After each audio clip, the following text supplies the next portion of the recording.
Hi అండి, అందరికీ నమస్కారం. Welcome to my channel. ఈ వీడియోలో ఏపీ ప్రభుత్వ ఉద్యోగులకు మరియు పెన్షనర్స్కు ఈ మేరకు 2018 నుండి 2023 వరకు గల పెండింగ్లో ఉన్నటువంటి బకాయిల చెల్లింపులపైన అయితే సంచలనం అండి.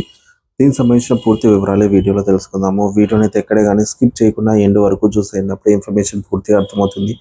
అలాగే వీడియో చూస్తున్న ప్రతి ఒక్కరు వీడియోకి అయితే లైక్ చేయండి ఫ్రెండ్స్. ఈ వీడియోని తోటి ఉద్యోగ పెన్షన్ మిత్రులతో అయితే షేర్ చేయండి. కొత్తగా మన ఛానల్ని చూస్తున్నవారు ఇంకా ఎవరైనా సబ్స్క్రైబ్ చేసుకోకుంటే వెంటనే మన ఛానల్ అయితే సబ్స్క్రైబ్ చేసుకోండి. సో దీని ద్వారా నేను చేసే లేటెస్ట్ వీడియోస్ అన్నీ మీ వరకు రీచ్ అవుతాయి. ఇక ఆలస్యం చేయకుండా వివరాల్లోకి అయితే వెళ్ళిపోదాము. ఫ్రెండ్స్, ఇక విషయానికి వచ్చినట్లయితే ప్రభుత్వ ఉద్యోగుల యొక్క ప్రధాన సమస్యల సాధనే ఏపీ ఎన్జిఓ సంఘం యొక్క ప్రధాన లక్ష్యమని, వారి డిమాండ్ల పరిష్కారం కోసం నిరంతరం కృషి చేస్తామని సంఘం వెల్లడించింది.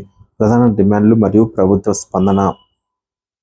ఉద్యోగులకు సంబంధించి ప్రధానంగా డిఎన్ఎస్ అలవెన్స్ మంజూరు మరియు హెల్త్ కార్డుల అమలు వంటి అంశాలపై రాష్ట్ర ముఖ్యమంత్రి స్పందన కోరినట్లుగా ఎన్జిఓ పేర్కొంది. గత 6 సంవత్సరాల్లో ఎన్నడూ లేని విధంగా ప్రభుత్వ ఉద్యోగుల సంఘాల నేతలను పిలిచి సమస్యలను పరిష్కరిస్తామని హామీ ఇచ్చిందని కూడా తెలిపారు. డిఏ మంజూరు. ఒక విడత కరువు భత్యం డిఏ మంజూరు చేయడానికి ప్రభుత్వం చర్యలైతే తీసుకుంది. హెల్త్ కార్డులు. 60 రోజుల్లో హెల్త్ కార్డుల సేవలను అందుబాటులోకి తెచ్చేందుకు చర్యలు చేపడుతున్నామని వివరించారు.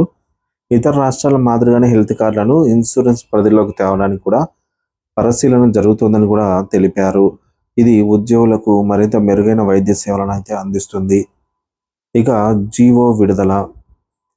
జీవో విడుదలలో ఏర్పడిన ఇబ్బందులపై ఎన్జిఓ సంఘం చేసిన విజ్ఞప్తికి ప్రభుత్వం స్పందించి వెంటనే జీవో నెంబర్ 62, 63 జారీ చేయడం పట్ల ఉద్యోగులు సంతోషం వ్యక్తం చేస్తున్నారు. సిపిఎస్ సిబ్బందికి ఉపశమనము. పెన్షనర్లు, ఉద్యోగులు మరియు సిపిఎస్ సిబ్బందికి పెన్షన్లకు ఒకే షెడ్యూల్లో 3 విడతలుగా డిఏ బకాయిలు చెల్లించడం ఉపశమనం కలిగించిందని ఎన్జిఓ పేర్కొంది. మరి ఈ నేపథ్యంలో ముఖ్యమంత్రి చంద్రబాబు నాయుడు గారి యొక్క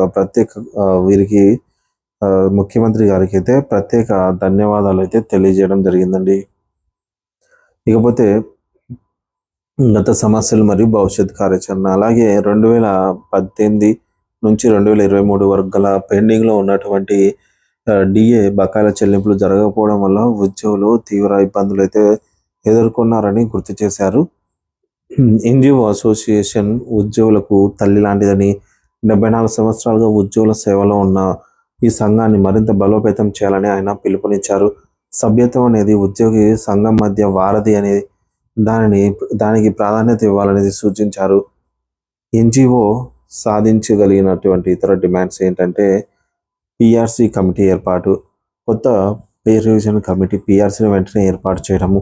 తర్వాత బకాయిల చెల్లింపులు.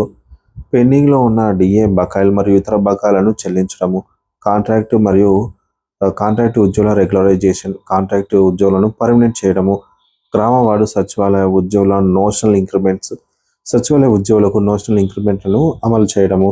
అలాగే పదవి విరమణ వయసును పెంపు.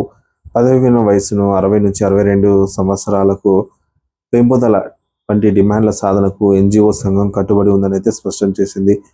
మొత్తంగా ఉద్యోగుల సంక్షేమం కోసం ఎన్జిఓ సంఘం చిత్తశుద్ధితో కృషి చేస్తోందని, ప్రభుత్వం కూడా సానుకూలంగా స్పందించి త్వరగా సమస్యలు పరిష్కరించాలని అయితే ఉద్యోగులు ఆశిస్తూ ఉన్నారు.